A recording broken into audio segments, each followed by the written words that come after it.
Hello, everyone, and welcome back to the second day of our first remote Engage boot camp. My name is Craig Hart, and with me today is Mark Ray as my co-host.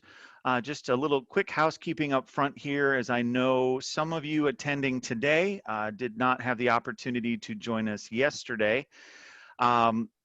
What we're doing is at the beginning of every session, we do have some time set aside to collaborate between the audience and Mark and myself before we bring the speaker on board. We will bring Alisa live on the call at the top of the hour. To give you a little background about myself, I am Craig Hart. I am with Infinit-I Workforce Solutions. I am a client success consultant, and I work with our clients to make sure that they maximize their experience with our platform. And my background is all in distance learning. And Mark Ray has significant experience in the industry, 35 years plus. He is one of you. He has been a trucking executive for quite some time with Frozen Food Express and now works as a consultant, both for companies in and out of the transportation industry. And we're very fortunate to have him here with us today. Now, to give you a breakdown of our agenda, yesterday we had Philip Wigington, the manager of risk management services with Nationwide E&S speak. We will look a little bit back at what he presented as well before we bring Alisa on today. Alisa is the safety director of Whitestone Transportation. And we're also going to bring on a special guest that we had not previously announced, Nikisha Lucky. And Nikisha is a client success representative with Infinit-I Workforce Solutions. She works very closely with Alisa on her safety program, and we invited her to participate today because she has some great insight about the strategy behind how they do what they do in terms of setting up what a successful safety training program looks like. And then tomorrow we have Peyton Inge, who is a partner with Kershaw Anderson. He is a trucking defense lawyer, is a great speaker, has a ton of great information to share. It's not often that the word aggressive is associated with a defense lawyer, but he believes in aggressively defending trucking companies and preparing them to aggressively defend themselves. So you're not going to want to miss that session. He's going to have a ton of great information to share. Make sure you go ahead and put that on your calendar for tomorrow, because tomorrow morning you probably won't remember. Life gets in the way. So go ahead and do that right now. Now, on Friday, we're going to talk about you. When you all signed up for this event, we sent out a survey to learn more about you, about your companies, about the challenges that you are facing in the marketplace right now. And Mark, myself, and also Nikisha will be joining us that day as well, are going to respond to the answers that have been provided to us already. You still do have time to fill out that survey, so please do that. That way we can talk about those challenges that you all are facing. But that's really going to be a session about you so that you can leave with some concrete ideas and strategies that you can take and make your own at your organization to help solve for these problems going into 2021. I had mentioned yesterday about several themes that have been carrying over from day to day, and we will talk about some of those again today with Alisa, because she's got some great insight and a great program of her own that she's built out and maintained over time. That will help address some of those challenges that you all have highlighted on your surveys. So if you have not responded, please do so right away. Now, our format for the day, again, we start off with a collaboration session. Now, how can you collaborate? Well, there's a couple ways to do that. First, you can raise your hand to ask a question. You can submit a question through the Q&A function that is on your action bar. You also have the ability to chat with us as well. So I'd recommend everyone open your chat window right now. Under your drop-down settings, change that so that you're sharing what you're saying with all panelists and attendees. That way everyone on the call can see what you're saying and sharing. And let's go ahead and introduce ourselves. Go ahead on the chat. Let us know who you are, where you are, and what company you're with. Let's go ahead and break the ice a little bit with everyone on the call today. While you all are doing that, we will bring on our speaker here at the top of the hour at noon Central Time, and we'll have a session with her that will also include your ability to get feedback and ask questions of her. And then we'll have a additional time at the end to do some additional reflection on the things that have been shared, the takeaways to focus on, to use with your organization. To aid in that, everyone also received their workbook in advance of this event. Hopefully you've got that sitting right in front of you. Those of you who were here yesterday have page one, day one already filled out with tons of great information. We expect to expand on that today. Those of you who did not or were not present with us yesterday, please make sure you have that ahead of you. Use this to make an honest assessment of what your company is doing, what they are doing well, what you wish could be better. Because as we stated yesterday, words without action does not have meaning. If there's nothing for you to respond to, if there's nothing that you're taking away that you can review specifically after the fact, you are missing out on a tremendous opportunity to help improve your organization. So please take advantage of your workbook, make it your own, fill that thing up with notes front and back, both pages. It will benefit you because then you've got this when you get off the call today, tomorrow, and Friday, and you know where to go, you know what steps to take. And some of the items that we do share on these calls, they are immediately actionable. Now, again, we are also doing a daily code word today, just like we did yesterday, and it is for a drawing for a HD camera drone, a Tello drone. You do have to have all 4 code words in the day to us. And so I will remind you of what the word is and how to send that to us a little bit later in our presentation today. And then we are also doing, again, another offer of the day. Now, this offer I am very, very excited about. I know that our offer yesterday was aimed more at those people that were not familiar with our organization.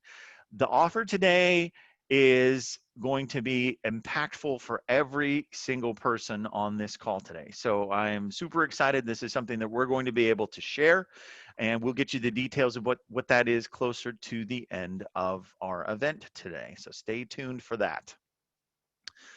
Now, we want to look back a little bit on yesterday's presentation. Now, Philip shared just a ton of great information with us. So we're not going to be able to go back point for point, but there were a couple that Mark and I thought were very impactful that we wanted to make sure that everybody had them on their radar so that they could address them with their organization.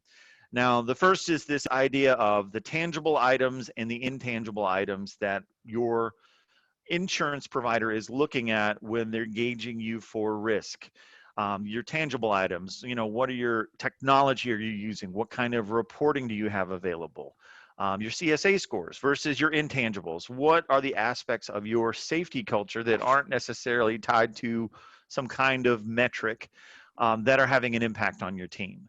And I think it would be beneficial to everyone on this call to have those broken out in a list. What are the things that we're doing with technology, the things that we can hold in our hand and show to an insurance agent, and what are those things that are intangibles that we also have in place for our organization that make us safer, which make us a better risk. Now, Mark, I know the tangibles and intangibles is something that you focus on a lot when you were talking to companies out there when you consult. Yeah, thank you. And welcome, everybody. We've got a fantastic session coming up with Alisa. She's got a very enviable track record of driver retention and crash frequency. And that certainly plays a big role in the insurance risk assessments. And just to go back to some of the highlights yesterday with Philip, we talked about how we got to this place in the insurance industry and the verdicts that are coming out, and then how do you assess the risk? And we talked very specifically about the tangibles, which include loss runs and amounts of the miles that are driven, the MVRs. But we also spent more time discussing the intangibles, which is the safety culture. Is this company interested in improving their safety and crash performance, or are they committed? And I thought he did a very good job of describing how they assess the intangibles, and it was a very, very enlightening experience. One of the things that stuck out to me is he was talking about how they do insure groups that have high CSA scores, for example, if they also have positive intangibles working in their favor. So high CSA scores does not mean you are uninsurable if you've got other elements of your program that are working. So I thought that was an excellent point to hear, because sometimes we feel that we have to have all these things in the positive column and the plus side to be able to be competitive and to be able to be insured. All right, here now, second one that he talked about a ton. Point number 2: policies and procedures. If you have policies, follow them. Um, Several of the nuclear verdicts that have come out in the recent last 2 or 3 years have been because trucking companies were not following their own policies. There've even been situations where the driver was not at fault for the cause of the accident. There was one out in West Texas in an ice storm. Truck came across the opposite side of the highway, hit their truck head on, but per their policies, that driver should never have been there in the first place. He never should have been on the road in that weather, and he was a new driver and should not have been behind the wheel of that truck alone and unsupervised. And guys, you have to have these things knuckled down. You have to know what you have in place. There are horror stories that come out of plaintiff lawyers going page by page through a company's handbook going, all right, how do you acknowledge this policy? Okay, now your policy about attendance, how do you acknowledge that? And they're just looking for that one thing that you don't have buttoned up. So policies, and when we're talking about that, we mean distracted driving policies, policies for hands-free devices, rather, your drug and alcohol policy, your fatigue driving policy. You need to have these all spelled out in advance. Yeah, Craig, another interesting point that was brought up.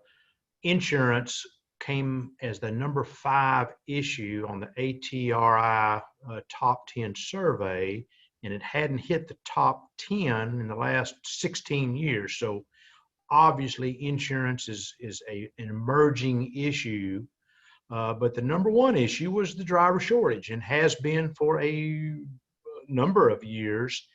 And that being the case, what we're seeing is a lot of transitioning drivers that are coming from oil field experience to an over-the-road experience, or maybe somebody who's got a CDL who hasn't driven in the last 4 or 5 years, and the COVID situation has put them in a situation where they want to get back and drive a big truck. And how do you transition those drivers is a policy that needs to be specifically defined and specifically followed up on. And I think that's very relevant to all of us.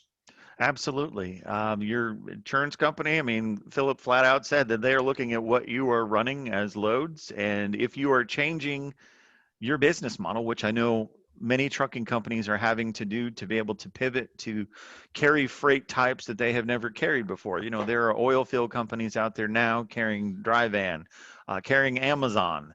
What are you doing to bridge the gap on understanding? Because you can't take an oil field driver and put them on a reefer without any kind of backup training on how to run that technology. The same thing with a flatbed truck. How do they secure a load on a flatbed if you haven't trained them on how to do that? So those things that you are doing need to be documented. They need to be documented as procedures.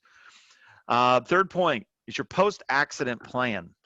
Now, I know a lot of us had to figure out what our post-coronavirus response was this year in terms of, okay, if I had a driver get sick on the road, how do I secure the load? How do I sanitize the vehicle? Who needs to be notified? Who contacts the driver and make sure that they get where they need to be for help? Same thing applies to your post-accident plan. You need to define who is going to be involved with that, specific individuals and what they are responsible for. This needs to be communicated out in advance of when you need it. This needs to be something that your drivers are educated on. You don't want them to go into an accident and not know what to do. Something that can be very common in an accident situation, even for those of us that have been in fender benders, it's a shocking experience. You are not always going to be functioning at 100% after a car accident, even if it's just a fender bender. You're going to be shaken. Your body's going to be in shock. People need to know what their next steps are. They need to be defined. They need to be easy to follow so that they can do that on your behalf. But who contacts your insurer? Who contacts your lawyer? Who contacts the head of your company to let them know? Who secures the vehicle? Who secures the load for the client? Who notifies the client of this happening? There's a lot of things out there that need to be defined. Now, Craig, don't you have some content already prepared that our audience could actually get out as assignments immediately on post? The reason that's such a big issue is, well, it's always been a big issue, but the actions that are taken immediately following a catastrophic accident can be the difference in a $10,000 settlement and a $10 million settlement. So I know we've got content on that. Is that correct? That's correct. For those that do have the Infinit-I system, we do have a series of modules that we call at the scene of the accident that describe some best practices for the driver, for the organization, that they should be aware of in the event something happens to one of their drivers on the road. We absolutely do. And of course, we could facilitate content, custom content for people that want to have an individualized or a customized post-accident plan. Absolutely. And just to spell out a little bit more what custom content is, sometimes people think that has to be a video. Custom content is really anything that you need to have shared with an individual that you want to be able to track someone having acknowledged they've read it. So putting your fatigue driving policy into the system is custom content. Sharing a holiday message from your CEO is custom content. Sharing the specific steps someone on your team needs to follow after an accident, that's custom content. So when you hear us say custom content, dream big. It can be any format that you need it to be. All right, our fourth point, distracted driving. And I think in some respects, Philip undersold this a little bit. People are self-reporting if they are on their cell phones or tablets while they're driving. The odds that the amount of distracted driving that is occurring is significantly higher than what is being reported is significant. And it's one of those things that if you have some sort of distracted driving training, remedial work, reminders of what the policy says, going out on a regular basis, your insurance company is going to love you. So Yeah, please do that. one of the comments that we discussed briefly yesterday was the distracted driving. Proving up a distracted driving case is probably easier than a fatigue driving case, where the plaintiffs historically would hit fatigue, hours of service. Now they go straight for distracted driving, and it's pretty easy to validate that claim. Correct. They'll pull the call logs, the activity logs from a phone that belongs to a driver, and they can see to the second when that person was sending a text, when they were watching a movie. I mean, in worst case scenarios, it has been reported the scene of some accidents that the movie is still playing on that driver's phone after they have already hit some other individual with their truck. So distracted driving, you cannot drive that point home enough. It will protect your drivers. It will protect your equipment. It will protect the general public. It will protect your company. You need to be aggressive about that. All right, here, reporting claims. Oh, I know this is a private pain point for Philip. The reporting of claims. When you have accidents, report claims promptly. He was giving us some horror stories about folks that were reporting claims a year after they took place. Oh, and that hurts my heart because there's very little an insurance company can do for you at that point if someone comes back and goes after you in court. Some of the windows, the statute of limitations, they're years longer than people are reporting claims. I know he said in the state of Texas, it's a 5-year window. But if you report a claim 1 year later and someone comes back 3 years after that, I mean, that is not a good look for your company. That's not a good look for your driver. So reporting of claims, keep that on your radar. All right, now again, just to reiterate, looking ahead to tomorrow, that will be Peyton-Inge, partner with Kershaw Anderson. He's a trucking lawyer, is going to share with you a ton of great information. I've had the opportunity to hear Peyton speak several times, and I always leave there he just has such a strategic mind in terms of the things you don't think about that you need to prepare for. Some of the stuff he is going to hit you with tomorrow, you probably have not thought of, like choosing your venue, getting local counsel to be able to help defend yourself, making sure you have a trucking lawyer. You know, we think that's common sense, but there are so many companies out there that are not using lawyers that specialize in trucking to protect themselves. So please, please, please join us tomorrow. Make sure you get that on your calendar. Yeah, just as a quick comment, I've been involved in a lot of lawsuits with Peyton, and have had the pleasure of hearing the judge read, "Your motion for summary judgment has been approved," and we all pack up and leave. So he understands the telematics, he understands the triggering events, the technology that's out there, and really looking forward to that. But I'm also looking forward to Alisa White is going to enlighten us on how she has been successful in engaging her drivers to excellence. Again, you were correct there. And one thing I wanted to share with Peyton is Peyton also has a great mind for things to be aware of in the future. Plaintiff attorneys are not just sitting on their hands using the same old tactics over and over and again to catch you. They are tweaking their tactics. They are tweaking their arguments every moment they are awake. And he's got a couple things to look forward into the future to make sure that you have buttoned up that I think are going to be very, very helpful. Now, I know several of you, quite a few of you actually, were on the call yesterday, and I know that we had a ton of great questions while we were going through that event. I'd like to, open it up in this Engage session with you all for just a couple moments to get your feedback on what you thought about the event from yesterday and the takeaways that you personally had for your organization. All right, here, let me take a look at our chat box. Excellent. Well, Tim, can we unmute Tim Young, please? He's got a great piece of feedback here. Hi, Tim, you there? I think I am now. Hooray, hooray. No, I was looking at your comment about communicating with your drivers in the event of an accident and how to generate evidence. Can you share some more with us about that? Yeah, it's been extremely helpful for us to try to lay this back in the driver's lap of what would happen even if we didn't have drive cam. Of course, we use Lytics, that's the one, but there's a lot of them out there, but it's been very useful for us. But it's taken away a lot of the pushback. This is one of the things we tell them is even without the event cameras, you choose to pick, you're generating evidence for your own prosecution because ultimately that's where it could go.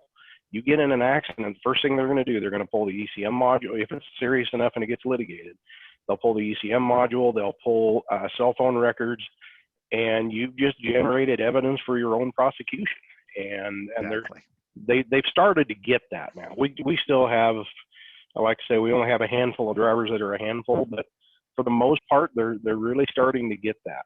So. Excellent. Now, Tim, where are you out of? Who are you with? Jerome, Idaho. I work for Arlo Lot Trucking. Excellent. What do you guys haul? We're mostly a flatbed and commodities carrier. So Gotcha. We do, of course, a lot of flatbed building materials, cattle feed, dairy feeds. Gotcha. So securing loads is probably your bread and butter, making sure people have things secured correctly on the back of the flatbed, and everything gets secured differently. So absolutely. No such thing as over securing a load. Yeah, correct. And I know that's something that people ask us for training a lot of the time is on flatbed securement, but then it comes down to, well, what do you haul? Well, okay, because securing equipment versus coiled steel versus rebar. I mean, it's all different. It's a wide world that you have to be on top of. So, absolutely. Excellent. Well, Tim, thank you for your feedback. That's excellent. You bet. Thank you, guys. Yeah, Tim, that was a great comment. And, the data is overwhelming that the majority of car vehicles versus commercial vehicles, critical reasons rest with the cars, not the trucks. And it's frustrating when it's not unable to defend the case because you don't have the data you need. Oh, awesome. Awesome. Now, one thing you had shared with me earlier today, Mark, was about this evolving role of the safety director. I know Alisa's coming up here and she's a safety director. I know we have several safety directors on the phone with us today. It's not the job that it was 15, 20 years ago. There's a whole lot more to do and a whole lot more you have to be aware of to be successful in this role. Yes, and it's managing truck crashes, it's hiring, it's firing, it's coaching, it's training, it's insurance renewals, it's CSA, and now you can add COVID-19 to that list of responsibilities, and I'm sure I've left off quite a few of those. So it's a multi-dimensional task, and it's something to take very seriously. Take very seriously and not just be interested, but be completely committed to the project of improving crash frequency and reducing violations. I agree. And I mean, from my own personal perspective, the safety director is arguably the most important role at the organization, because if trucks can't roll safely, then the company can't stay in business. And it's a very difficult role. And the rules keep changing all the time. The technology keeps changing all the time. It's a never-ending road of advancement and evolving information. So we applaud you and respect you. You got a tough job out there, but we aim to support you as much as we can. So all right here. Well, let's go ahead and set the stage here for our guest speaker. Alisa White is the safety director of Whitestone Transportation out of Moselle, Mississippi. They were founded in 2012 and added a second facility in Georgia in 2016. And they are primarily a hauler of livestock. They haul chickens. And they also have reefer and dry van operations as well. Have approximately 110 trucks on the road at any time, and we are thrilled to have her here today. Hi, Alisa. How are you doing? Hi, good. Excellent. Thanks for having me. No problem. No problem. Now, Nikisha is going to be joining us today too. Now, Nikisha is the client success representative that you have worked with now at Infinit-I for several years. You were telling me you guys have worked together since 2016. And I know Nikisha has been with our organization. She's working on almost done with her 6th year with the company. So she has been in this safety planning, strategizing role, I know longer than some of the folks that are on this call with us have been. So, and I know that she has been an invaluable resource for you as well. Definitely. So we're very glad to have you guys here on the call with us today. Why don't you tell us a little bit about Whitestone? Well, like we said, we started the company in May of 2012. We actually, some of myself and some of our operations manager and all came from another company. We hauled working towards 70% of our fleet is dedicated to house carriers that haul live chickens. Then we do have a small reefer division and a small van division that round out the other 30%. Okay, excellent. Now, we've been sending out surveys to the people who are sitting in on our call today, and we've been asking them what their biggest challenges are. And the two big ones right now from the responses that we have received are recruiting and retention. And we know that you have an excellent retention rate right now, and your attrition rate is much, much lower than the industry average. And I know Mark kind of wanted to pick your brain a little bit about retention right off the bat, because it is such a salient point for so many people who have joined us today. It's a huge issue. Tell us how you do it. It's not an easy thing to do. It's one of those things that's easy to identify, but very difficult to actually see the results. So tell us how you engage your drivers and convert them from interested drivers to committed drivers? Well, I always tell my folks here that if we can ever get a driver in the door, they're sold. We can get them in.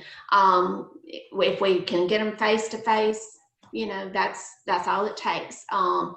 We preach home atmosphere. They're our family members, and we sell that point to them. The last driver that I had in orientation, actually last week, he told me during orientation, and it meant the world to me. He said, Kevin said, yeah, he said, when I walked in the door down there, I just had a good feeling. I knew this was home. I knew this is where I needed to be. And that's my goal. Awesome. No, I know that you guys are fairly active on social media, and I know that one of the things that you do focus on quite a bit is the drivers' lives and family members. I mean, it seemed like there was weeks there that you were posting pictures of everybody who was graduating, everybody heading off to the military, anybody going to college, and it was just very awesome to see. Yeah, and we're a small town, and that helps. We're a rural area in Moselle, Mississippi. So, but that does help to be small town. Everybody knows everybody, and there's a lot of drivers. A lot of our drivers are, if a driver quits, he usually comes back at some point, and we welcome them back as long as they, were what we need. Right. If they were what we needed the first time, we want them back. No, I know. The grass And once is we get greener them back for in the often. door, they say, we thought the grass might have been greener, but we realized this is home, and that's what we want to hear, and that's what we strive for. And is that something that you drive to your non-driving staff in terms of how they communicate and how they talk with everybody? Exactly. And I tell all of my drivers, I'm not just the safety director, I'm their advocate. And I tell all of especially our upper staff, you've got the driver makes your paycheck. If you look at it like that, then if that guy out there makes your paycheck, thank him for it. Now, I did have a question come in here from Julie. Thank you for this question, Julie. Have you seen a difference in retaining someone who is a company driver of yours versus someone who is a owner operator or contractor? Do you approach them differently? Surprisingly, our contract drivers actually, once our owner operators sign on, we probably very seldom ever lose one. And if one of the last one that we lost of our owner operator fleet, which we have a small owner operator fleet, but the last one that we lost was because of financial issues, and he did give up his truck and he came back on as a company driver. Gotcha. He didn't leave, the truck did. Gotcha. Gotcha. Now, I know you are a fairly humble person, and you always seem to cringe a little bit when I bring this up, but you are an award-winning company for your safety program, and for multiple years. You won for 2018 to 2019 and 2019 to 2020 as the Mississippi Trucking Association's safety champion.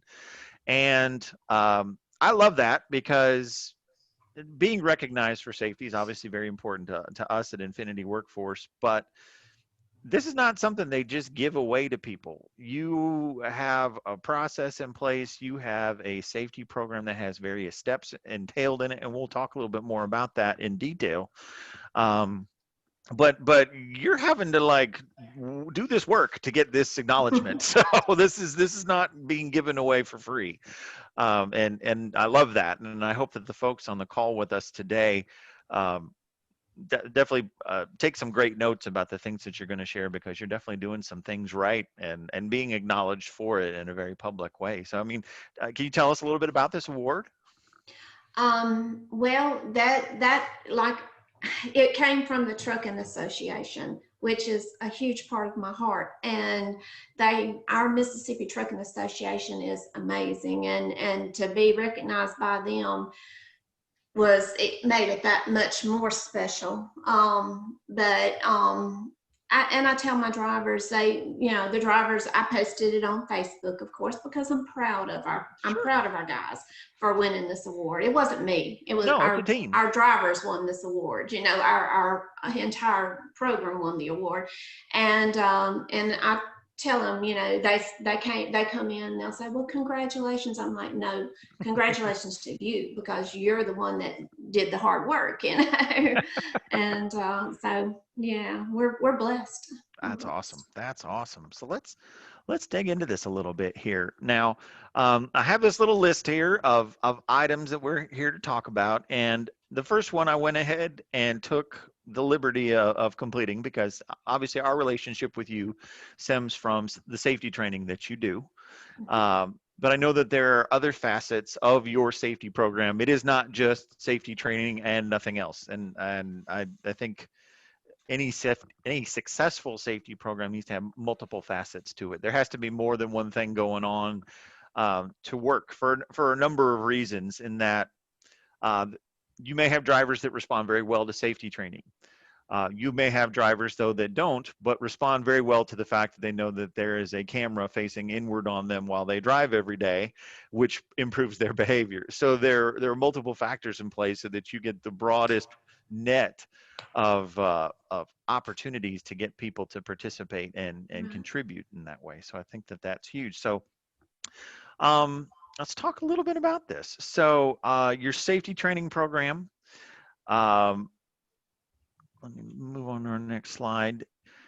You do it all. You do a lot of training on a regular basis. And I know Nikisha helps set up a lot of that in the system with you, and that you guys do a lot of pregame work, as it were, Yes. that you are preparing months in advance for your year, which I think is absolutely critical, and people on this call need to hear this. The safety training does not need to be a month-to-month endeavor. In fact, if you schedule it out in advance, it actually lowers the amount of work you have to do. And any good system out there, I'm not here to tout my own system, but any system should allow you to be able to pre-schedule training of some kind, especially for ongoing. Mm-hmm. Now, orientation. Tell us a little about your orientation process. Okay, our orientation is normally about a day and a half, sometimes 2 days. It depends, but I'm very much a believer in getting our entire staff on board with orientation. We have the safety orientation, of course. But we also have operations orientation, maintenance orientation, even payroll orientation. I want the driver, the new hire, to meet everybody in the company. I want everybody to know him when he or she walks back in the door. I want them to say, "Hey, Kevin. Hey, I want that. That's very important, that they feel that they are introduced to everybody, and I want them to get a full understanding of how the company works, and that way, that they feel more comfortable doing their job." And of course, the online classes right now, the online classes are crucial with COVID-19. They've always been crucial, but they're very crucial now, and they're so easy. We do have an orientation process set up that Nikisha helped me with to get on board with. So all our new hires, when I always tell them, the first thing we do is set them up on the system. They go in and complete all of their online stuff. Sometimes they'll do it at home and not before they even come to the office for the first day of orientation. They get all that. They're more comfortable that way. Some of them, and same with ongoing training. Some of the drivers do it on their phone. It's so easy. It's remote. It answers. It responds to our, needs for COVID-19, social distancing. And some of the drivers like to come in the office and do them, and that's fine too. We have workstations set up just for drivers to do their classes and stuff, you know, their Is ongoing that for training. orientation and ongoing? They've got terminals Yes, they can take advantage of. definitely. Okay, Yes. excellent. No, that's a good thing to hear Yeah, because and they like that. They feel, you know, that we furnish them headsets if they want headsets, earbuds, whatever makes them feel more comfortable, you know. gotcha. Um, No, but that's really key because I know we here on our end, I don't want to use my phone. I don't want to use my tablet. I can't do it on my phone. I don't want to use my minutes. And all these things I'm sure that you have heard as well. So to be able to take that as a blocker away from them and go, okay, you don't want to use your stuff? Come, be yeah, comfortable in no our comfy problem. chair Yeah, and watch your videos with this exactly. lovely headset and these earphones. That's pretty nice. So excellent. Alisa, I've got a quick question on the orientation. This is I've heard a lot of different ways to do this, but you know, a road test, you know, is a very important part of that orientation. How do y'all, how do I win the Mississippi Safety Award? In how do I do for a road test and orientation under this COVID restrictions? Well, we wear masks, of course, but I'm blessed to have a really good driver trainer that I used on my second day of orientation, and he literally, we road test, even though it's not, there's a difference between what's legal and what's right, and we go with what's right, which is always legal. But it's a step above the legal part, the legal qualifications. But anyway, he goes in and because we run OmniTracks, he goes in and he does training with them. He goes through a thorough pre-trip inspection, mock inspection. He does the onboard on the OmniTracks training, logs them in, helps them get them familiar with the system. Most drivers have run OmniTracks or an equivalent at this point, but every system's a little bit different. Sure. So he does all that. Austin's a really great asset to me. And then he does the road test, and it depends on what division that the driver is going to go in, whether he's a live haul driver, what customer he's going to be at. A lot of our freight is dedicated to certain customers, so we concentrate our road test on that particular customer, going and showing them the roads where they feel comfortable. One thing that we do, especially on live haul, is I don't care if a guy's got 40 years experience in driving, he's gonna need to do a training class with Austin that usually is scheduled for is set up to be scheduled. I set the program up for about a 3-week period. Now, Austin is I trust his judgment, so he's totally in charge of the time frame. If he feels that it needs to be longer for somebody, that's okay. It's not written in stone, but the first few days, the driver, the recruit, the new hire never gets, after, you know, everything gets up, he never touches the steering wheel. He sits in the jump seat, he's learning, they're dispatched on a solo schedule, not a team schedule. So he's in the jump seat learning, showing the ropes. Live haul is different than anything that anybody's ever done before, and we recognize that. We want people to feel comfortable. That's the worst thing you can do, is throw a driver out there that doesn't feel comfortable doing his job, because it makes him nervous and bad things can happen. So you set them up for success right off the bat. Exactly. And then after a few days, when Austin feels comfortable, then we start letting them, venture into the driving part, and he starts working with them and making sure they understand all the nuances of the job so that they do feel comfortable. Oh, that's awesome. That actually ties back in with something our insurance folks were sharing yesterday about, hey, regardless of where they're coming from, you need to be able to prepare your driver successfully for what you haul. because it will be different. And if Exactly. you don't, there will be challenges. And like you said, bad things can happen when people get nervous, but also your insurance company is going to go, hey, what are you doing taking this guy and not training him to haul chickens before you put him Yeah, with a bunch yeah, of chickens? So exactly. no, that's awesome. Now, one thing I know that Nikisha helps you with quite a bit is your ongoing training, because you Yes. guys do training every single month. And I want to reiterate that for some folks on the phone today, because I know there are some people that have safety training, we'll put that in giant quotes, that they do once a year or that they do quarterly. Uh, Most often that we encounter is monthly. We do have some people, though, Nikisha and I have worked with them, they do training weekly. And that's the beauty of safety training for all of you out there. It can be as aggressive as you Ex- want it to be. Exactly. And the fact that it is becoming so much more prevalent in the industry, it really is something that you can expect of your drivers now. Now, how do you set the expectation with your drivers that, hey, you're going to be going to this training, and then when you come on board with me, you're still going to be going through more training over time, and that's just what you're going to do? I tell my drivers, I like my drivers educated. We require 2 years over the road experience for our drivers, to hire them.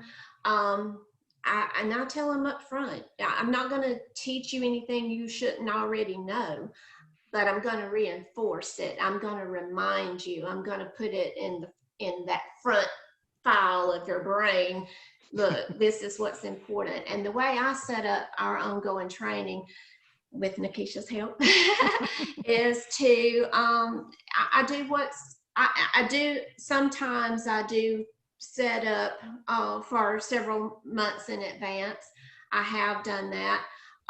But a lot of times I do what I feel is the need. I can always change. That's the beauty of this is Yeah. if there's a need that arises, if I feel that there's a issue with speeding, I can always go back and adjust my training schedule, even though it might drive Nikisha crazy sometimes for me to switch in midstream, but that's okay. She's on board. She's great. But But you really yeah, have to be reflexive like that. I mean, I think yes, that's what the people exactly. that do it every 6 months, once a year, if you have Hmm. a problem in January that you're not addressing by at least February, forget about it. Right, So and you don't know what your problem's going to be in June. You have to, I mean, in January, who knows what June's going to look like, sure, sure. And I mean, granted, there is some seasonal stuff. And Nikisha, I'll ask you about this. I know when we talk with folks about safety training, there's a method to our madness. We do have things that we address seasonally with most folks every year, because winter always comes. Snow always comes with winter. Well, So not in South Mississippi, but okay, so maybe not so much for Whitestone, but in other parts of the country. Is there, I guess you have been doing this for so long, is there kind of a strategy that you take when you're trying to help people come up with content, or think of ideas that they could be doing safety training on? Well, I believe like in the winter time, we have different videos that we recommend. The winter weather, adverse driving conditions, those different types of videos, especially this time of year, is what we recommend to our clients. However, we do not make those choices for them, but I will pull, different videos from our clients and send it to them. And if they approve it, we'll definitely get it added to their for their monthly training for them. Now, I know that there have been occasions where Alisa, God forbid, goes on vacation and forgets to assign training, and will email you in a hurry going, hey, help. it has happened. In a situation like that, um, is there anything in particular that you look at on behalf of a client to help make suggestions? I mean, I know there's various resources out there publicly, like the SMS and their CSA and so forth, that we can use. Is there anything that you find helpful when you're working with someone to help plan out what they need? Well, with Alisa, because she has been with us for a while, I tend to go back to previous training from the previous years. And, I will send those recommendations over to her. And if that's something that she chooses that she would like to add in that recent year, I will get that training added for her again. Fantastic. Fantastic. The advantages of working together for Yeah. almost 5 years. And Nikisha's so awesome neat. about when we have when she has a new offer, a new video, a new topic or whatever, she's like, hey, we just got this in. You want to talk about it? And I'm like, yeah. so that, and that's awesome. So Nikisha contributed to the Safety Champion Award. Yes. Excellent. Excellent. No, I know that that she deals with quite a few different folks, and sometimes people are throwing curveballs at her like, I'm on a beach, I need something now, surprise me. And sometimes it can be challenging to come up with something that's meaningful for a particular client. So, but she manages to do it. So, Alisa, when we've got this bullet point, non-CDL employees, dispatchers, shop, Correct. do you get pushback, or do you get cooperation, or do you have to persuade them to participate? Well, there have been times. there are a few, but I'm incredibly blessed to have upper management support, and they may not understand my rhyme or reason for things, but they know that I have an end game in mind, and they support me 100%. So if I ever do have a little pushback, all I got to do is, say, hey, it's going to happen. Do it my way. It's the easy way. Go ahead. Yeah, you have to have ownership support is like gold.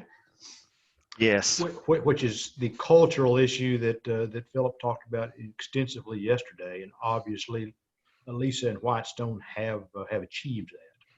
No, you have to have that support to be able to get the buy-in from everybody on the team. And I know that is a challenge that some of the people on our call have had. They have actually shared that with us yesterday and some today, that they have aspirations to have maintenance involved, shop involved, but it's not happening.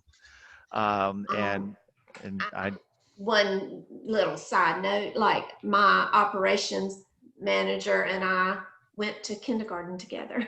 We've known each other. We graduated from high school together. We've worked together for many, many years. So, yeah. All right. So our takeaway there is know your operations manager in kindergarten to get buy-in. All right. So have we had some battles? Yeah. We battle, but at the end of the day, we both know that we both have the company's best interest at heart, and we come to an agreement. So excellent. I usually win.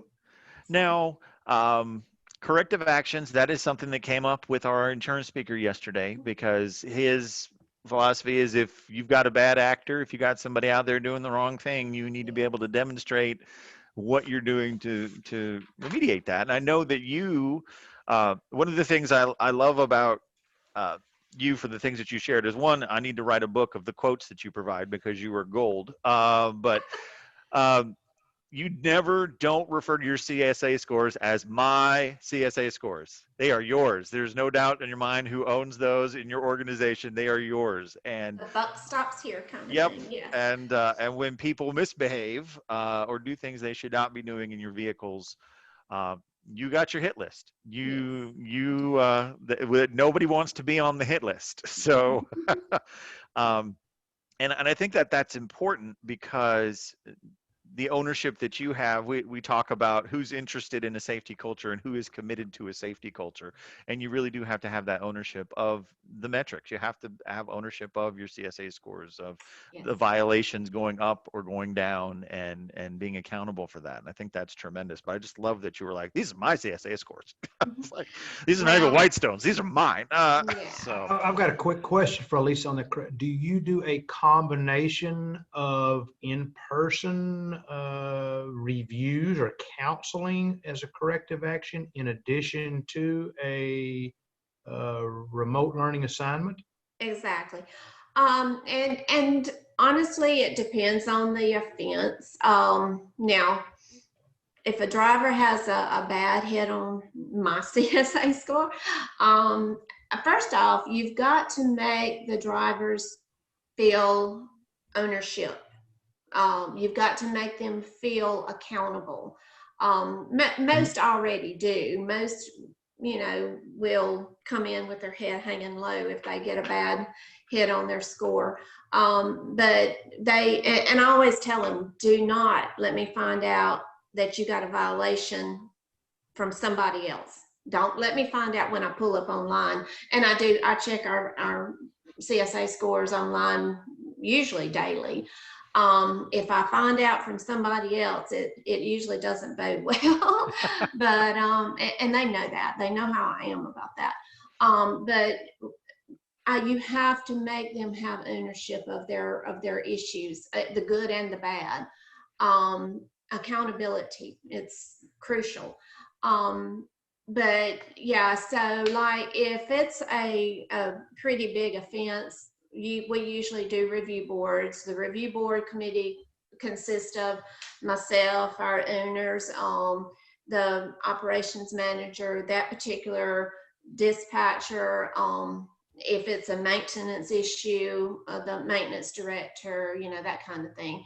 And then whatever, if it's a maintenance issue, I've created or Nikisha has created a corrective action maintenance classes that, consist of various things, including pre-trip and things like that, whatever fits the need at the moment. Same with a speeding ticket that we have, the speed and space management classes, but we do the review board in person. They get called in on the carpet, as they say, and the drivers do not like that. They don't like to come in the conference room, but they know that's where they're coming if they get a bad review. I understand. No, you really do have to have maybe that. I make it hurt just a little bit, that It's okay. They are your CSA scores. Exactly. So no, I when you are assigning a corrective action training, one thing that I have encountered that just drives me crazy is people will do some sort of training, but they don't ever put a due date on it. Like, hey, you messed this up. We got this ticket. You need to have this done for me Right. in 6 months, and there's no impact there. How when you have a corrective action training, what is the time frame that people have to complete that for you? Yeah, I usually do by the end of that month, depending on what part of the month. If we're in, at the first of the month, it might be the 15th, but Okay. But it's short. It's less than 30 days. You got to knock this out. Definitely. Okay. Excellent. Definitely. Excellent. So Again, they've got to take ownership. They've got to take accountability. They have to feel a little bit of pain for their issues. but because it encourages them not to do it again. But and it's funny that you say that about accountability and some ownership of it, is that you do have people that come to you now that you've done this for so many years. It is habit forming. I bet if you miss your safety training by a day, people are lighting up your email wondering what's wrong and are you okay, because they didn't get their training on time. I've seen this happen. I literally have quite a lot of drivers that by the first of the month they're in there. They're doing them. No, and they also make. You were sharing with me that they make requests of things that they want to learn about. They do. If they, I mean, and they can, these, especially these chicken haulers, they go to the same places together. They see trends. I mean, they point things out to me. They'll be like, I think we've got an issue with so and so. Why don't we talk about that? So excellent. And again, in this COVID-19 world, online classes, that's the key. I mean, it's already the answer, but it's just so much more important now. Now, do you vary your training at all between the multiple sites that you have? Did the folks in Georgia get anything different than the folks in Mississippi? Some of our custom content does, center around. We haul chickens over there as well, but it's just a little bit different, a little bit different scenario. That particular customer uses a little bit different setup than what we have here in Mississippi. So Gotcha. yeah, there's a little bit more custom content that applies over there. Gotcha. Now, custom content, wonderful segue. You use stuff that is specific to client sites from what you shared with us already today, which is awesome. By location, which is also awesome. What are other things that you use the custom content for? I know that you've got training from a cloud. I know that you've Yes. done Omnitrax training as well. Right. We just rolled out McLeod within the past few months, in July actually, and so because we needed to set up all of our macros and stuff and retrain the drivers, it's such an easy way of doing making videos and showing them hands-on. Okay, this is the macros, this is the circle of service. You enter line one to accept the load, two, and it just showing the drivers, and every division has a different kind of macro. A chicken macros are different. Circle of service is different than a van. So doing the videos, it made it hit home with them, and it helped in the training and the rollout. Now, did you star in these videos, or did they? No. No. My live home manager actually took that one for me. Nice. Excellent. Excellent. All right, here. Let me see what we got next. Driver retention. We've had some questions coming in on chat about your driver retention rate versus your driver attrition rate. And you shared with us that your attrition rate right now is right about 30%. So you were retaining 70% of your drivers year over year in an industry where it's flip-flopped, where most people are closer to the 25, 30% retaining and much higher. We've talked about you make it a family. You let them have ownership of what they're doing in terms of their training and their say in terms of what they want to learn about. Is there any piece, I'll say two pieces of advice that you could give to the people on the call today, not knowing who they are, and there are quite a few of them out there today. What are the two things that if they were not doing them today, that if they did them today would be impactful for their retention? For retention, I would say probably make sure the driver knows that, again, I said it before, make sure they know they earn everybody's paycheck and they're appreciated for it. It means the world to them. Be invested in their lives. It sounds hokey and little, but get to know, ask them if I had a driver that his wife had surgery. How is she doing? Follow up with them. It's important to them, let them know that their family life is important to us, because we understand. I've had drivers say, I'm sorry, I've got to take off. Don't apologize. Your family life is important, just as important to you as mine is to me. The difference is I get to go home every night. Don't forget to acknowledge that they have a rough job out there.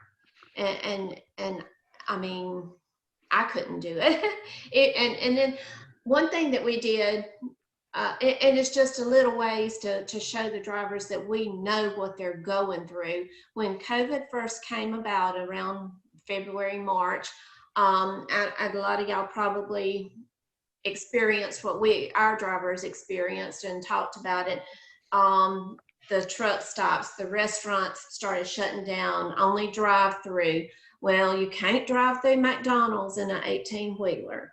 The drivers were having fits trying to find just simple things like trying to find somewhere to eat, trying to get stuff. So we fixed them up little goodie bags. We put sandwich, stuff that wouldn't spoil, not sandwich meat, but Sure. Stuff that wouldn't spoil, crackers, nabs, just water bottles, cases and cases of water, whatever it took to make sure that if they got in a bind out there, they had a plan B. And it meant the world to them. They went on and on and on about thanking us. Well, we didn't do it for them to thank us, but we wanted to thank them, and we wanted them to know that we knew what they were going through, or we had a little bit of an idea of what they were going through. I'd say the biggest piece of advice is don't forget what a tough job your guys have. I love in your orientation that you have them get exposed and introduced to every department, because I share the same philosophy, is that it's not just one relationship a trucker has with a company. It's a trucker can have a challenge with payroll, and that can sour the whole relationship. And so making sure that everybody's walking in lockstep on the same page, I think is absolutely crucial. In fact, we are fans and good friends with a speaker called Dan Baker, who talks a lot about that perception that everyone has the ability to impact a driver at your company, whether they understand it or not. They need to understand it, and they need to know that, hey, we all get paid because they go and they come back safely. And if that doesn't happen, nobody gets paid.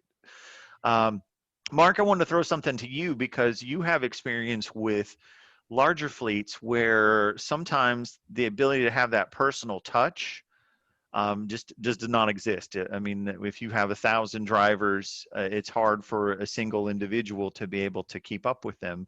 But we were talking about something the other day, kind of a lower level touch system that people could potentially implement as a way to foster that kind of experience.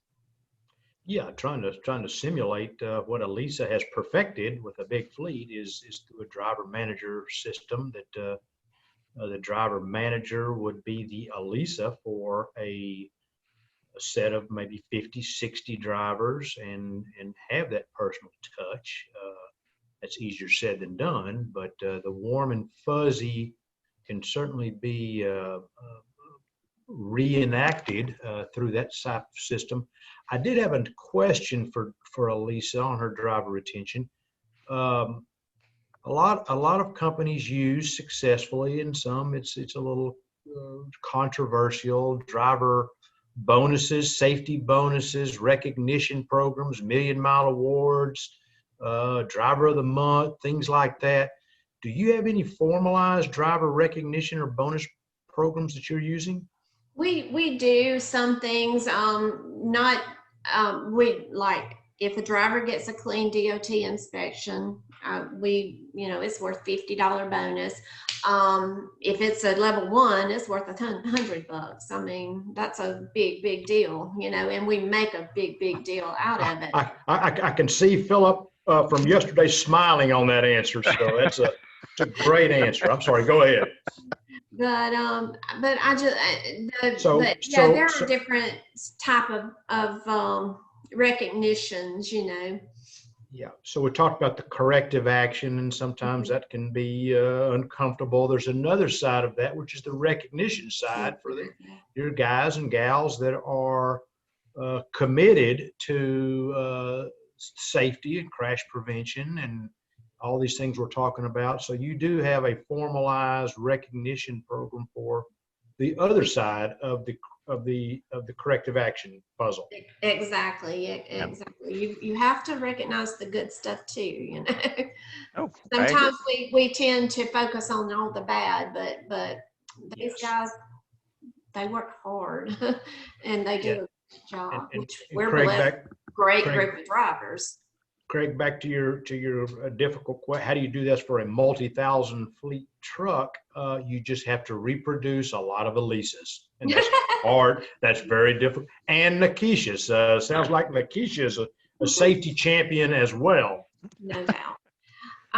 But yeah, and I do want to say one thing. I have an open door policy with the drivers, and they know it. They blow my cell phone up sometimes day and night, and you just have to, if it's important to them, you have to listen to them, and not just for safety issues. My maintenance director might fuss at me about saying this, but if a driver goes to maintenance and has an issue and he doesn't feel satisfied with with their response, always tell them. I tell them in orientation. First thing I say is, if you have an issue, come see me. Little things can build into big things if you let it fester. Yes. If you have an issue, come talk to me. Let's work it out. I can't solve the world problems. I can't give you $1 million, but there's a lot of things I can do. And if you have an issue with maintenance, come see me. I'll be glad to fight them for you. I don't mind. I'll, you know, I mean, I'm going to fight for my drivers. If they're right, I'm going to go to war with them, you know, and they know it. Excellent. All right, I've got a couple questions here from the audience that I wanted to run through real quick that I've been keeping note of. Pat Kane asked, do you have a personal use policy for your drivers? I'm sorry, what? Do you have a personal use policy for your drivers? Personal use as in like the truck? Correct. Mm-hmm. Okay. Personal conveyance. Correct. Yes, ma'am. We basically, a company truck, we pretty much make them park up here because we need to make sure the maintenance is done on them. Now, we occasionally will send a Mississippi driver over to Georgia and vice versa. And if they need to use their truck to go to the motel and back to the terminal or to get something to eat, there's their only mode of transportation. That's understandable. And yes, but we do not allow our drivers to necessarily take the trucks home with them on a regular basis. Now, there's always exceptions to things. And one of my first questions, and I would suggest it always be in the if somebody gives drivers a permission to take a truck home, where is the safe place that you're parking that truck? Because a city street is not it. You know, so I agree. It's just something you've got to, you know, ask questions about. Gotcha. And it's a case by case basis. Now, someone wanted to know, do you have specific load securement training? Because again, you're hauling chickens. Is your load securement training something that you've put together, that you built out specifically for your team? Well, my live haul manager actually did put it together, and that is part of the training with our well, it's kind of a faceted thing. Our customer has contracted with crews to go out to load the chickens, and they also do the securement on our cages. And then but of course, ultimately, it's like I tell every driver, ultimately it's your responsibility to make sure that the load is secure. That's you're the one behind the wheel. The buck stops with you as far as that goes. But we do contract a lot of that out. Our drivers are too valuable to us to be out there strapping down coops, you know. Sure. But at the same time, they know that they're ultimately responsible for pulling off and doing the checks, the safety checks within 5 miles and blah blah blah, you know. But yeah, we're blessed. Our live haul manager has many years of trucking experience on his own pulling flatbed, so he's it does not sound camera shy at all. You've had him do all kinds of stuff, it sounds like. And so he wrote up our securement policy and all, and did a great job with it. And Austin has implemented it in our orientation and our live haul training. Excellent. Excellent. Now, you've had this safety training program. I know it has changed over the years. It's evolved, probably from what you started day one to where you are now is probably not even recognizable. No, and by necessity. Yeah, of course. But I would love to talk about the impact, because we always talk about benchmarking results, benchmarking success. That's how you tell whether it's working or not. Are you improving over time from where you started to where you are now in regards to the number of incidents, violations? Because all of these things have an impact, a financial impact on your organization. And I would just like to talk a little bit about what you're willing to share in regards to Whitestone's experience in that respect. I mean, what have you seen in terms of a trend of violations over time? I mean, when you started to where you are now. Well, we've made a lot. We had some lost run issues, lost history issues that really hurt during renewal process. Back a few years ago. So we got really serious in our efforts and upgrading our technology. We had always been on OmniTrax. We were doing e-logs before they became mandatory. Our drivers have been on e-logs. But we about the same within the few months of each other, about the time that we rolled out our online training classes with Infinit-I, we also started using the Lytix cameras, which is an amazing system. And I don't know what we did before we had them. I would hate to know I had to go back and audit paper logs again. And I would hate to know we didn't have that protection of having that camera in the truck should the bad thing happen. And it has happened. I mean, we've had accidents that we were totally exonerated in because we had the cameras, and they paid for themselves, you know, one or two accidents, and that we had proof positive that our driver did everything right. And I mean, they were such a blessing to us. I always kind of pick at my owner because, you know, he's like, safety costs so much money. I'm like, you're going to pay now or you're going to pay later, you know. So, you know, let's take your medicine now. Let's get what we have to do our job safely and put safety forefront, and then, you know, I promise, you know, it's going to pay off in the long run, and he recognizes that. And when you have these cameras, I mean, you're going in and reviewing footage. It's not just right. In the case of an accident, you're in there pretty frequently to take a look at that. Yeah. Yeah. Yeah, and Lytix has actually come up with I mean, we can do the self-coaching modules. Again, it's one of those responses to COVID as well. It allows the drivers, you know, we still want that face-to-face contact with the drivers, but at the same time, we recognize that they don't always feel comfortable coming in the office and sitting face-to-face with, you know, people. And this way they can kind of go in and coach themselves, and they enjoy that, actually. Being able to look at their videos and saying, no, I see a trend here. I see where I, you know, have developed and I tell them everybody develops bad habits, whether it's chewing your fingernails or, I mean, everybody has a bad habit, and drivers are just the same. Over the years, you know, you see, especially your middle-aged drivers, they develop these little quirky habits, and they look at the videos and they're like, yeah, I could see how I could improve with that, you know, and it points it out to them, and that's, you know, that's gold. Absolutely.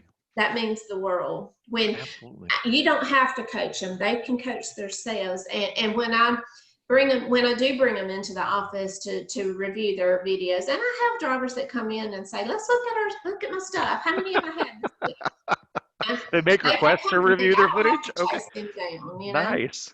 Yeah, it is. I'm blessed for sure.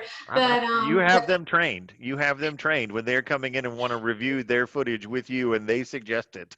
Yeah, you have. How many have I had this week? Well, you had two. Oh yeah, they're excited. I mean, they enjoy, you know, and it becomes a little bit of a competition to them too. You know, Sure. I only had two. How many did you have? Now, Alisa has solved that puzzle of converting their driver base from interested to committed. And if you got any extra jobs, I think I want to get a job driving one of those chicken trucks. It's I can drive one of those trucks around Mississippi. So that's awesome. No, that's very impactful. I think that talking about, it was a relatively short amount of time that you made these changes and tweaks to Yeah. your program. Um, And one thing I'll Changes to say safety too, a don't lot have of, to be long term. They don't have to take a year to make a oh yeah. difference. And one thing I'll say too, a lot of times in safety, you focus more on the liability side and the accident side, and that's obviously important. But driver's health is also important. One of the things that we rolled out a couple of years ago is we were having some issues with workers' comp claims, which Okay. is a whole different battle. And we rolled out, and I would recommend it to everybody, to do like a pre-employment function evaluation before you hire a driver. At the same time that you do get them their med card, check into like your local physical therapist and see occupational therapy clinics to see if they offer a pre-function testing with the drivers. They go in, and if they're going to be climbing in and out of a truck, you need to make sure that they're physically able to climb in and out of a truck. Make sure they're able to dolly down a fifth wheel. So that's it's been very beneficial as far it has drastically reduced our workers' comp activity.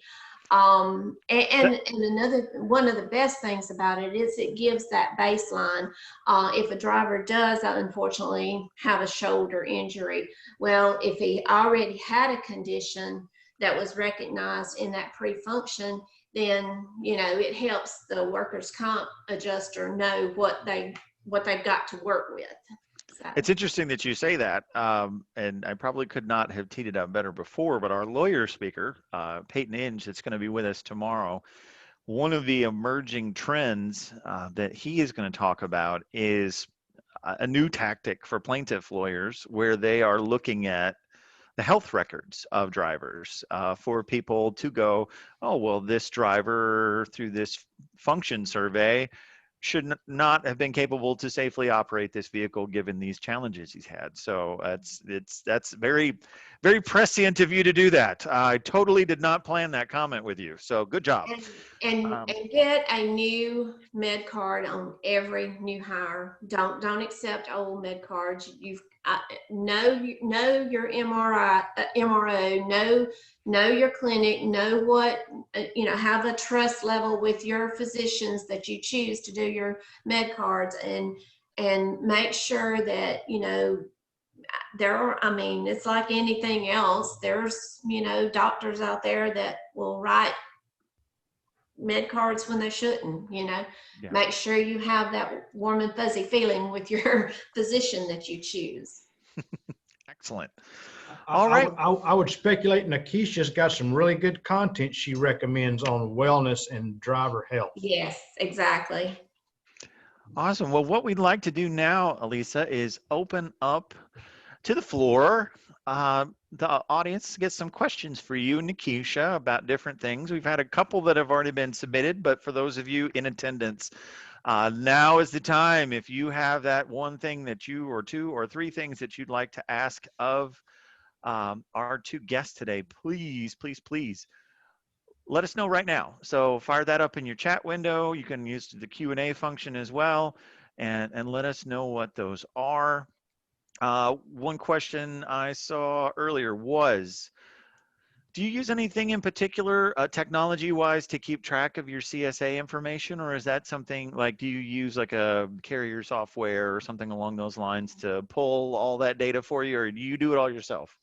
I look at our CSA score I try looking daily, but honestly, it's I'd say at least 3 times a week I pull it up myself. Now, our insurance company does have the carrier software that they share with us, and that's a great benefit because it's in a format that, and a lot of insurance carriers do have that available for the companies.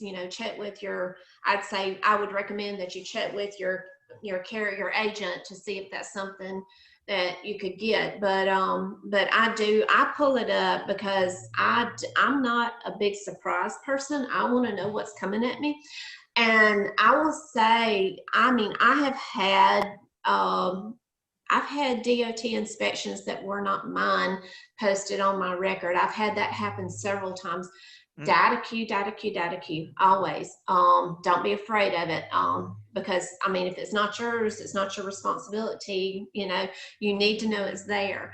I've actually had an accident posted on my CSA that was not my accident.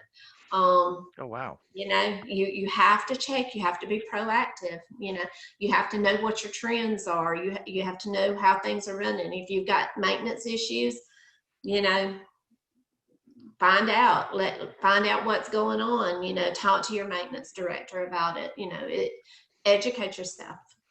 Now, you piqued a couple folks' curiosity about that function survey for the drivers. Do you have any resources that is there any place that you use or service that you use to get that information, or is that, I guess, how did you get started down that road so these other folks can get that way as well? I actually wrote our program, but now our workers' comp. Again, your workers' comp agent, you know, your insurance company, I'm sure they would be more than happy to. Love to hear from you, probably. Yeah. Yes, they would be very interested and very glad to know that you're considering it. And it made a huge difference in our losses. Excellent. All right, looks like we have a question from Ron Thompson. Can we unmute Ron so he can ask? Hello, Ron, you with us? Can you hear me? Yes, we can. Yeah, thank you very much. Question is, do you do mock roadside inspections? And if so, about how often do you do those? We really have not gotten into that, but that's interesting. Yeah, what we're I'd all like to about, comment on exchanging that. ideas. I can comment on that, Ron. We did use them extensively, and they were very effective. We not only did them, we did training on how do you present yourself in the event that you are pulled over for a roadside inspection. So I think that's a very good point, and I would rebound that question back to you. Are you doing that or training on that? Yes, we have a retired state trooper that comes out to the yard and does a level 2, a walk around with his inspection sheet, and it's done quite regularly, and it's been very effective in getting that CSA score down on violation. Awesome. Yeah, it's a great point. Excellent. Well, thank you for that, Ron. Hey, Ed, I'd like to unmute you today. I know that you've been communicating in chat right now on various maintenance issues, and your background as a state inspector is invaluable in terms of perspective. Can we unmute Ed today? Hello. Hey, Ed, how you doing? Great. How are you guys? Excellent, excellent. So, maintenance, obviously a huge challenge for every single organization, staying on top of those so that they get done in time.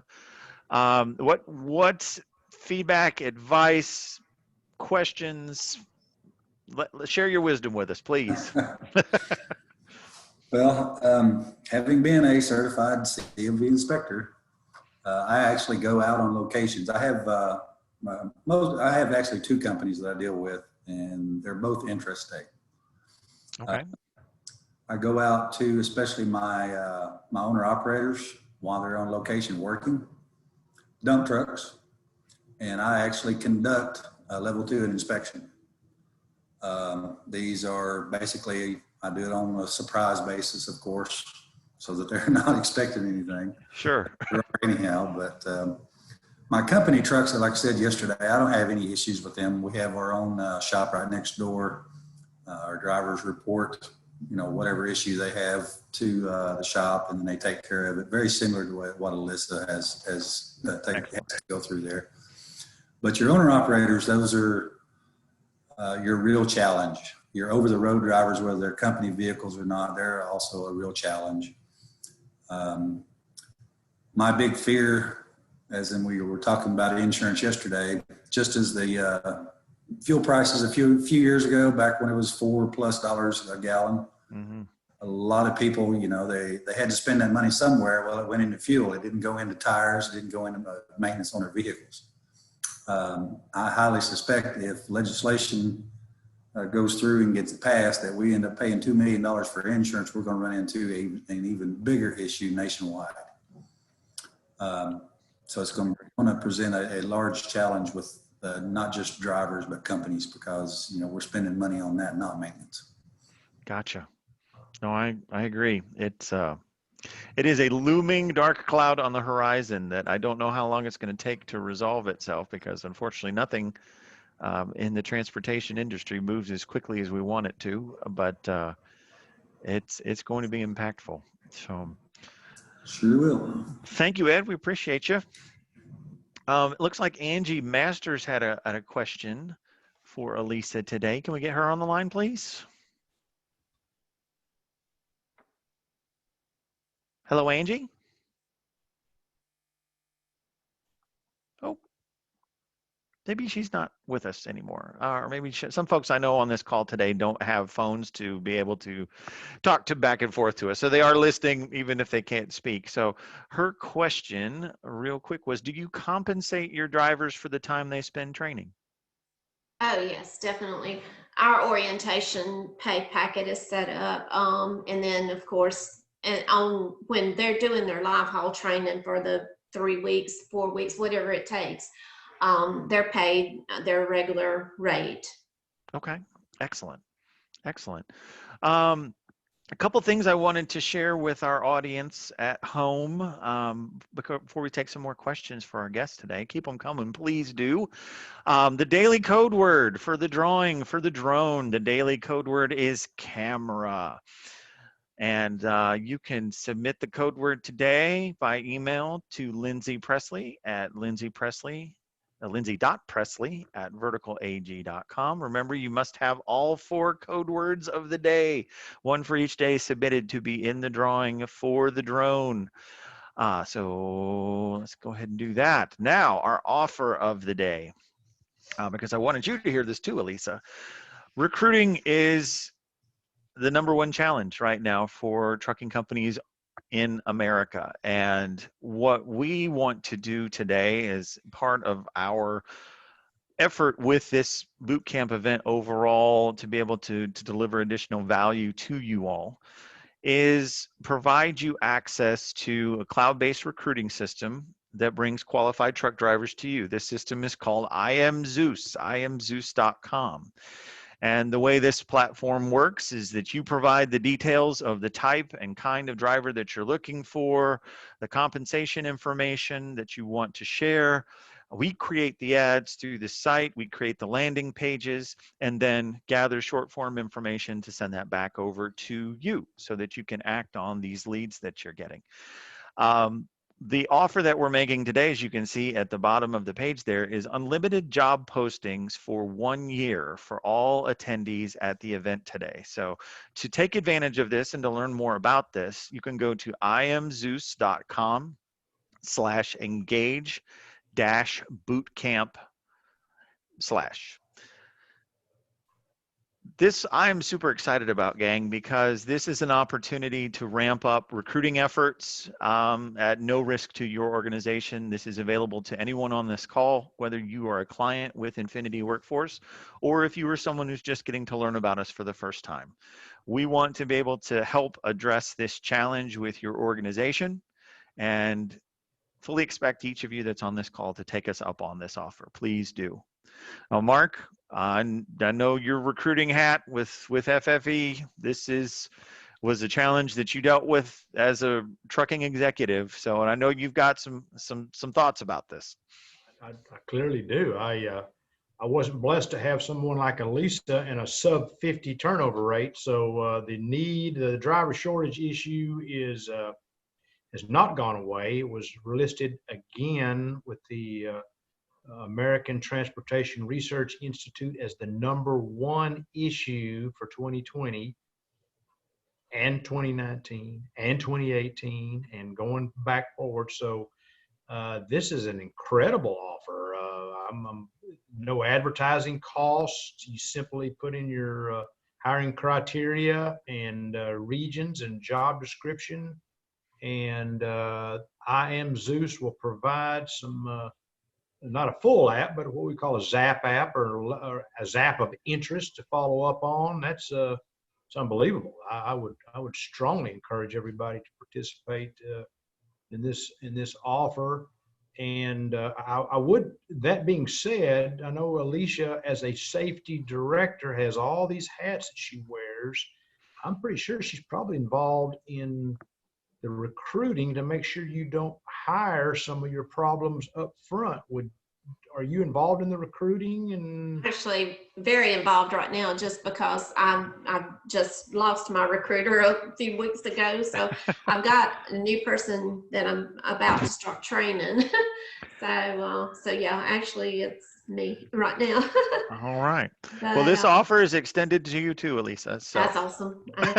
You know, we're blessed in that, you know, I could hire 10 local drivers today if I needed to, but I don't need any. I don't have anything local right now.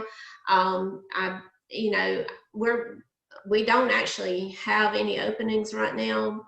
That's to say, if a really good applicant came on board, we'll make an opening. My owner would go buy a truck for him if that's what it took. If you get an opportunity to get a great driver, you better jump on them, you know, get them on board, you know. So yeah, that's awesome. You know, I do want to say one more thing about the recruiting thing. oh, you can say multiple things if you choose to. People are still blowing up our chat with questions, so they are not done with you. One of my biggest pieces of advice on recruiting is don't settle and don't let the pressure. It is a pressure. It's a pressure to make good hires, but it's a pressure to make hires, period. Don't feel that pressure. Don't let the pressure make you make bad decisions. Stick to your hiring processes. Stick to your policy. If you have a policy of 2 years over the road experience, don't accept anything less. Don't feel that pressure. Bad things happen when you don't follow your policies. Shortcuts in that world don't turn out very well. I heard a guy one time say that his hiring criteria was directly proportional to the number of empty trucks he had up on the fence. That's not the right answer. No. That's dangerous. And this is for those of you joining us for our second day that were there yesterday. This is the second speaker you have heard share this information. I guarantee you very much so you will hear this at least a third time tomorrow. Don't cut corners on your own hiring policies. You are putting yourself at risk every time you do that. If you have 2 years, 1 year and 11 months is not 2 years. And a plaintiff lawyer will find that very easily. And that would be the difference between a large settlement and a small settlement. So stick with the policies that you have written. Know what those policies are. That's very, very important. So excellent advice. All right, here. Now let me check out some of our additional questions here. I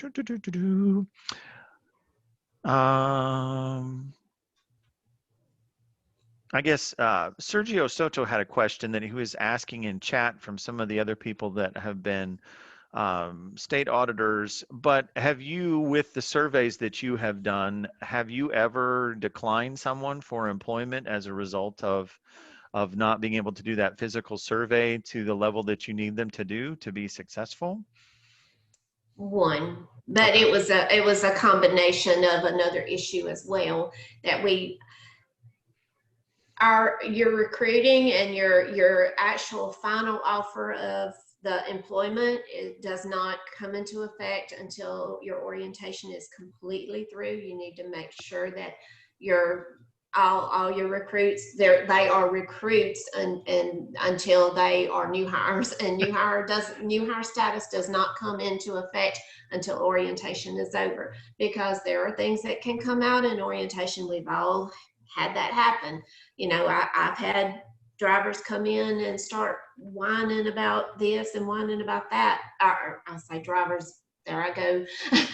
Recruits come in and start, you know, fussing about stuff, or start talking about stuff that you're just like, whoa, this is let's back off here. You know, I mean, and generally on this particular person, it was a combination of that and the long form physical issues too. So it was kind of a double whammy. But again, your final offer of employment doesn't come until the end of orientation. That's how you protect yourself from that. You know, you can Excellent. always pull the plug until the last minute. Sure. Awesome. Great. Okay. Alisa, thank you so much for your time today. Nikisha, thank you as well. We have talked your ear off, and you have shared a ton of great information with us in return.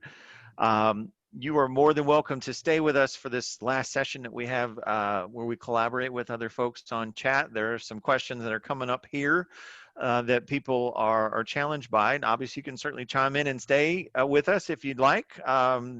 One of the things here that came up, let me find it, was a question about using Zoom calls with drivers. And it's actually a question from Rhea. Rhea, can we unmute her? Hello, Rhea. Yes, can you hear me? I can hear you. How are you doing today? I am good. I'm good. Awesome. Where are you from? Where are you out of? We are from Ringgold, Georgia. Excellent. Okay. And what company are you with? Norton Transport. Norton Transport. All right here.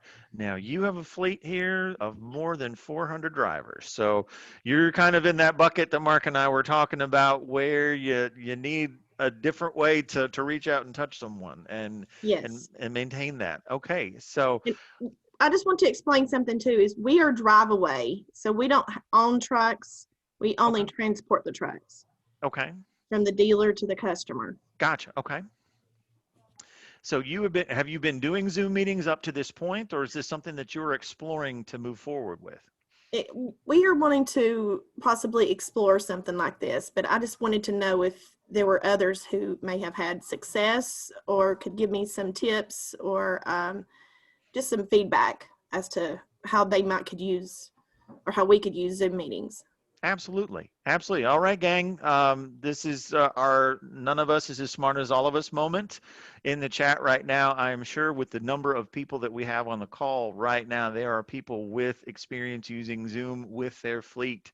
You can respond in the chat box. You can let us know through Q&A. You can raise your hand so we can unmute you. I know that we do Zoom meetings a lot with our clientele, and that sometimes we do have large numbers of users on those calls. We don't, obviously from our perspective, do safety training through them or visit with drivers. So this is one of those critical moments that we need to have someone help us out here on the line. So please, please, please. Craig, let me jump in on that. Sure. One of the emerging strategies, Rhea, is what's known as blended training, which is a combination of instructor-led, virtual instructor-led online, which is becoming a very successful. And when I mean virtual instructor-led, what that would mean is you would have 50 of your drivers call in at a given time. An instructor would actually lead them through a subject, let's just say hours of service or lane changes or animal strikes or whatever that might be, and then followed by an assignment to them on that same subject. So it's blended. It's not, total remote learning. It's a combination of virtual led instruction and online training. Does that make sense? Yes, it does. Thank you, Mark. I knew you would have an answer. It's an emerging solution to this the COVID and the old days of just okay, we're at 2 o'clock on Saturday afternoon, we're all meeting in the break room and we're going to have a safety meeting on fog. Obviously that we can do better than that now. So virtual led would be a blended training, and we'd be glad to follow up with you on that issue. But that would be my immediate response, and I'm sure we've got some other people that might want to respond. Actually, we've had at least one individual out there, Mary Hawk, says that she uses Zoom for her driver meetings, and we can get you her contact information. She said that you can reach out to her directly to talk with her about that. So that's awesome. So we will definitely make that happen for Renea.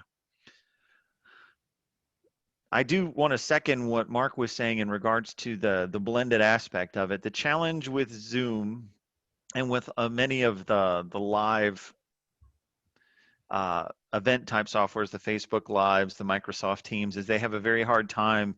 You can show people who attend, but you have a very hard time gauging any kind of acknowledgements as well as any kind of retention of information beyond survey questions and things like that. So I think having some sort of tool that drives quizzes and activity that people can then do in conjunction with an event so that you still have that reporting piece that shows, hey, these are the subjects that we covered, these are the supplementary videos we provided, here's how people did on those, is really critical to you and is going to be able to help back that up.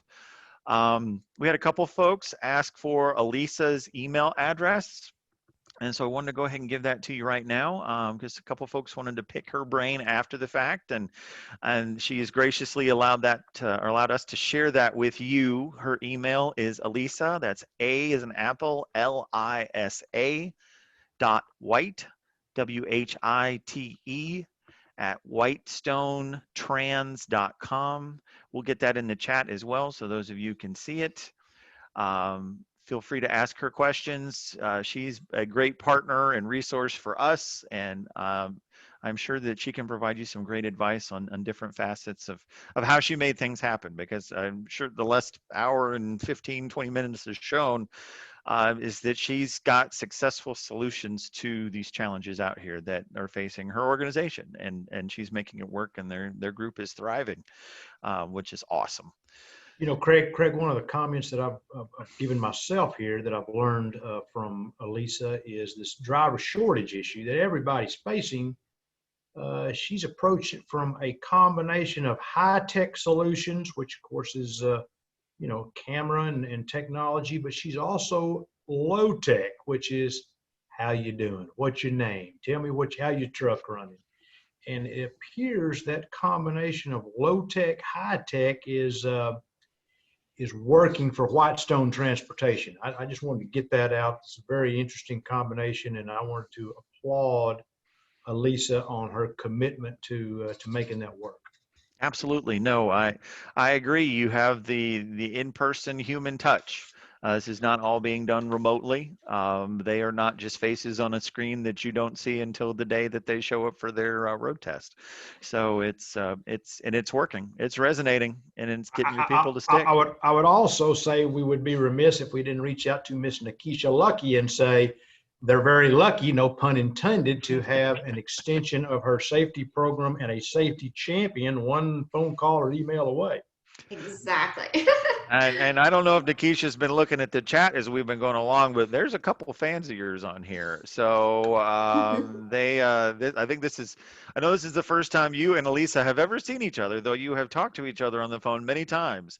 And I imagine there's probably some other folks on our call with us today where that's the same situation. So I'm glad that you're here with us today. We will be talking more with you on Friday as we go through some of those survey responses and just try and help folks game plan a little bit how to work through some of these challenges that they're having. So hopefully we got a couple folks' attention on that last screen with I Am Zeus.